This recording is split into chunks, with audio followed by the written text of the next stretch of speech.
बिस्मिल्लाहिर्रहमानिर्रहीम। अस्सलाम वालेकुम everyone and welcome to my channel. आज हम बनाने जा रहे हैं आलू के पराठे, बहुत ही मज़ेदार से। इससे पहले कि रेसिपी को शुरू करें, अगर आपने मेरे चैनल को सब्सक्राइब नहीं किया है तो कर लें और बेल आइकन को भी प्रेस कर दें। और अगर आपको मेरी ये वीडियो जो है अच्छी लगे तो इसको लाइक करें, कमेंट करके फ़ीडबैक दें और फैमिली और फ्रेंड्स के साथ शेयर भी कर दें। तो चलें हम अपनी रेसिपी जो है वो इसको शुरू करते हैं।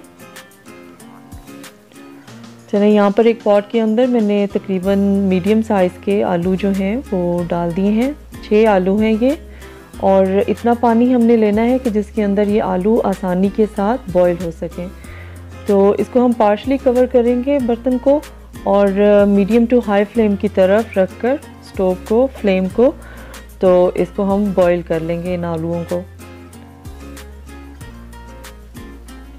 चलें, इन आलूओं को चेक करने का तरीका ये है कि ये गल गए हैं या नहीं। तो आप छुरी लेकर इसके अंदर, आलू के अंदर छुरी को डालकर देखें। अगर तो वो इजीली चली जाती है तो इसका मतलब है कि ये गल गए हैं, लेकिन क्योंकि थोड़ी एफर्ट करके इसके अंदर जा रही है तो इसका मतलब है कि अभी इसमें कसर बाकी है। तो मैंने थोड़ी देर और इनको बॉईल किया है, और ये देखें अब ये जो छुरी है वो इजीली, बड़ी आसानी के साथ आलूओं के अंदर जा रही है, किसी किस्म की एफ़र्ट नहीं करनी पड़ रही। तो इसका मतलब है आलू जो हैं वो हमारे गल चुके हैं। अब हम इसका स्टोव जो है वो बंद कर देंगे और आलूओं को पानी से निकाल कर ठंडे होने के लिए रख देंगे। चलें, इसी दौरान मैंने आटा भी गूंद लिया है। आटा जो है वो तकरीबन मैं 6 कप ले रही हूँ। मैं मशीन में आटा गूंद रही हूँ, हाथ पर भी गूंदा जा सकता है। और इसको मैं नॉर्मल जैसे रोटी के लिए आटा गूंदते हैं उस तरह से थोड़ा थोड़ा सा पानी डालकर इसको नॉर्मल सॉफ्ट डो में गूंद लूँगी। इसके अंदर मैंने किसी किस्म का नमक या ऑयल वगैरह नहीं डाला है, क्योंकि जो मसाला हम बनाएंगे उसमें ऑलरेडी नमक होगा, और जो पराठे बनते हैं उसके ऊपर ऑयल, इवेंचुअली हम ऑयल जो है वो लगा ही देते हैं। तो इसीलिए इसके अंदर ऐसा डालने की कोई ज़रूरत नहीं है। तो ये देखिए मैंने सॉफ्ट डो में इसको गूंद लिया है आटे को। थोड़ा सा इसको मैं और घुमा के इसके अंदर मशीन में तो इसको निकाल लेती हूँ। अब मैं इसको तकरीबन 10 से 15 मिनट के लिए कवर करके फ्रिज में रख दूँगी, ताकि ये अच्छी तरह से सेट हो जाए और इसे पराठे बनाने भी आसान हो जाए। चलिए, मैंने इसे कवर कर दिया है। इसे 10 से 15 मिनट के लिए हम फ्रिज में रख देते हैं। चलें, ये आलू जो हैं वो ठंडे हो गए थे, इनको मैंने छील लिया है, और छुरी से हम इसको छोटे छोटे पीसेस में इनको काट लेते हैं ताकि ये इजीली मैश हो सके। ये देखिए मैंने आलू सारे जो हैं वो छोटे पीसेस में काट दिए हैं। अब इनको हम मैश कर लेते हैं अच्छी तरह से।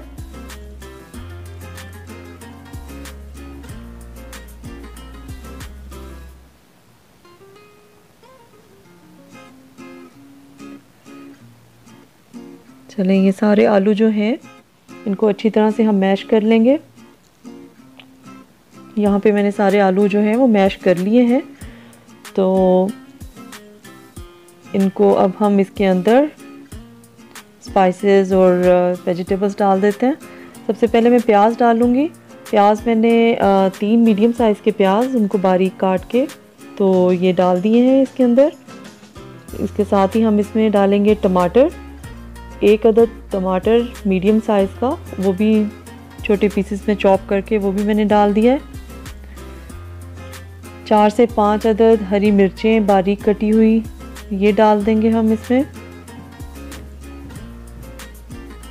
अब इसमें हम डालेंगे धनिया। ये धनिया जो है फ्रेश धनिया होता है वो है, और इसको बारीक चॉप करके डालना है। तकरीबन 2 कप धनिया है, ये मैंने डाल दिया। और 1 कप के करीब मैं इसमें चॉप किया हुआ पुदीना जो है वो डाल रही हूँ।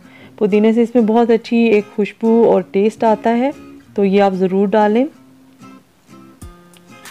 इसके साथ ही हम एक जो छोटे साइज़ के लेमन होते हैं उसमें से 1 लेमन का जूस जो है वो मैं इसके अंदर डाल रही हूँ। अब हम इसमें स्पाइसेस भी डाल लेते हैं। नमक डालेंगे हम तकरीबन 1.5 खाने का चम्मच।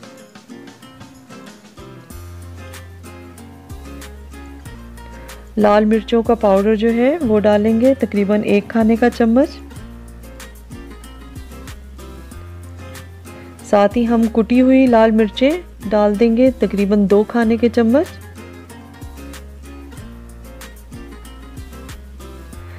अब हम इसमें डालेंगे जो सूखा धनिया होता है, साबुत सूखा धनिया। इसको मैं हाथ के ऊपर थोड़ा सा क्रश करके हाथों पे मसल कर तो फिर डालूंगी, ताकि इसके जो सीड्स हैं वो टूट जाए और थोड़े थोड़े से ये क्रश हो जाए। सूखा धनिया जो है ये मैं डालूंगी तकरीबन 2 खाने के चम्मच।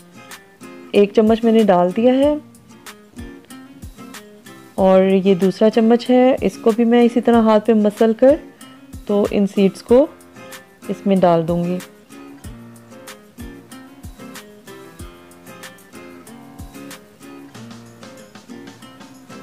चले ये इसमें चले गए। अब हम इसमें डालेंगे ज़ीरा, कुटा हुआ ज़ीरा जो पार्शली बस कुटा हुआ हो, क्रश किया हो। तकरीबन 2 चाय के चम्मच मैं इसमें ज़ीरा डाल रही हूँ। अजवाइन डालेंगे तकरीबन 1 चाय का चम्मच। चलिए अब इन सब चीज़ों को हम अच्छी तरह से आलूओं के अंदर मिक्स कर लेते हैं।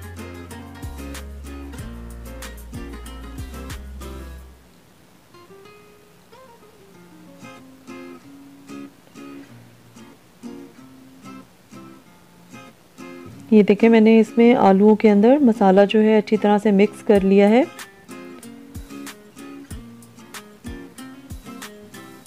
चलें अब ये हमारा मटेरियल जो फिलिंग के लिए है तैयार है, तो इसको अब हम इससे पराठे बनाते हैं। चलें यहाँ पर अब मैंने आटे से पेड़े कुछ बना लिए हुए हैं और मैं आपको बताती हूँ कि किस तरह से इनको बनाना है।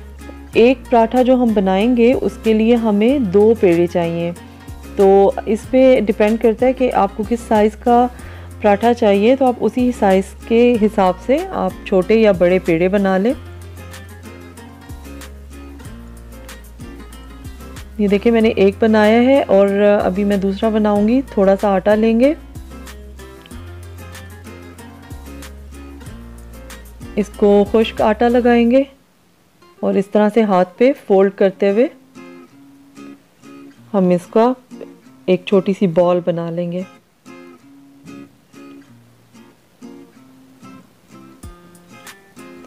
चलें ये देखें अब एक पराठा जो हमने बनाना है उसके लिए हमें 2 पेड़े या 2 बॉल्स चाहिए।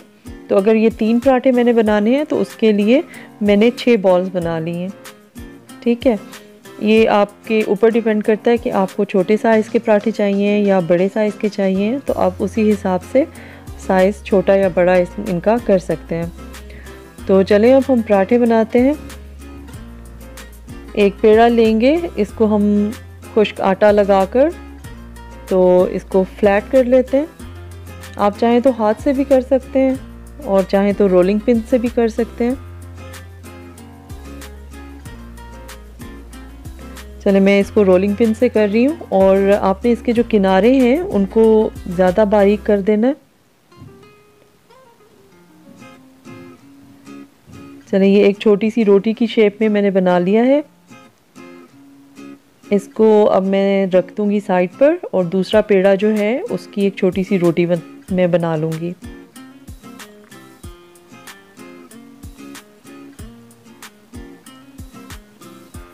चलें इसको भी हम फ्लैट कर लेते हैं रोलिंग पिन से।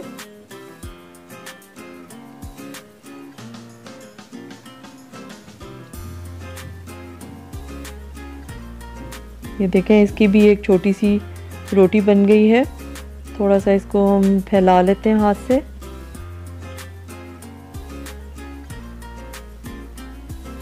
चलें अब इस साइड के ऊपर हम लगाएंगे जो हमने फिलिंग तैयार की थी, वो हम इसके ऊपर लगा देंगे। आलूओं की जो फिलिंग हमने तैयार की है वो चम्मच के साथ मैं इसके ऊपर रख देती हूँ।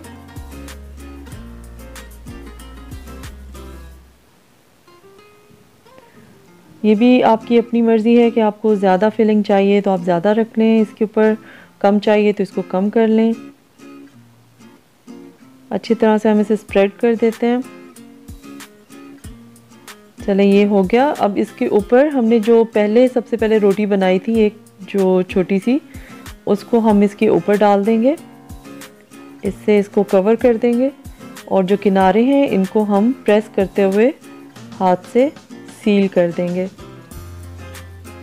अच्छी तरह से इनको हम दबाकर इनको प्रेस कर देंगे ताकि मटेरियल जो है वो बाहर नहीं आए। थोड़ा सा खुश्क आटा ले लेते हैं ताकि ये चिपके नहीं। अच्छा, अब आपके ऊपर डिपेंड करता है कि अगर आप रोलिंग पिन के साथ करना चाहें तो उससे भी कर सकते हैं। हाथ से भी ये आसानी से हो जाएगा क्योंकि आटा फ्रेश है और मटेरियल भी इसके अंदर नरम ही होता है।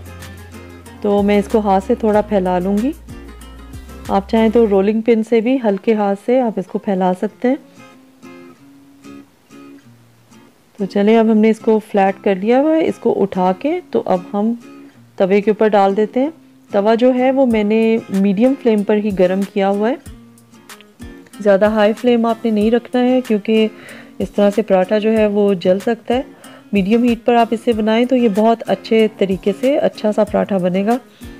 तो एक साइड आपने पहले पका लेनी है थोड़ी देर के लिए।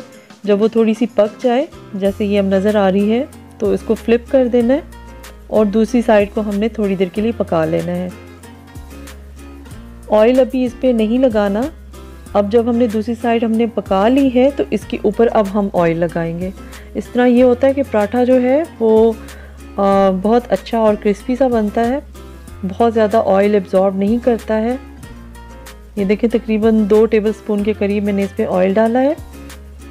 अब हम इसे जो है फ्लिप कर देंगे, उल्टा देंगे पराठे को।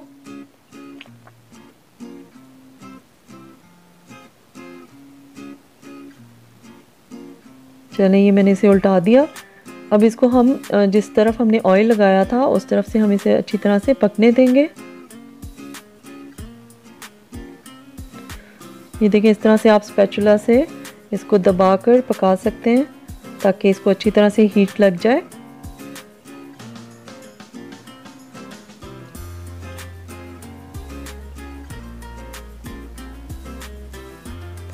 अब इसके साथ ज़रूरी नहीं है कि हम इसकी दूसरी तरफ भी ऑयल लगाएं। जो ऑलरेडी हमने ऑयल एक तरफ लगाया है वही काफ़ी रहेगा दोनों तरफ के लिए। मैं इसे उल्टा देती हूँ और देखिए, तवे के ऊपर ऑयल था तो वो दूसरी तरफ भी आसानी से लग जाएगा।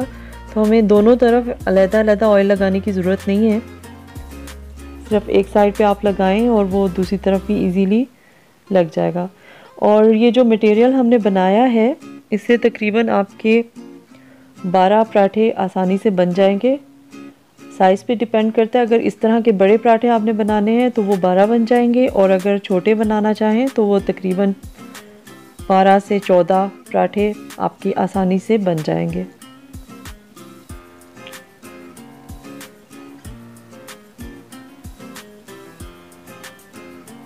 फ्लेम जो है वो आपने मीडियम पर ही रखना है, ज़्यादा तेज़ नहीं करना है। देखें, हमारा जो पराठा है वो उसका कलर माशाल्लाह कितना खूबसूरत सा और अच्छा सा आ गया है।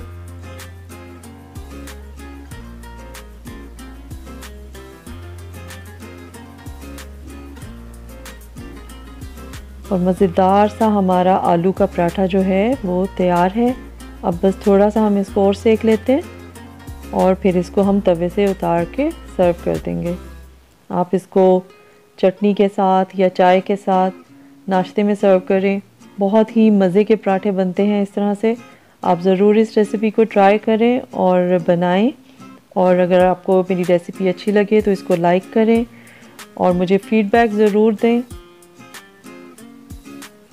और अपनी फैमिली और फ्रेंड्स के साथ इस रेसिपी को शेयर भी कर दें। तो चलें, आइंदा फिर किसी और रेसिपी के साथ इंशाल्लाह मिलूँगी। अल्लाह हाफ़िज़ एंड थैंक्स फॉर वॉचिंग।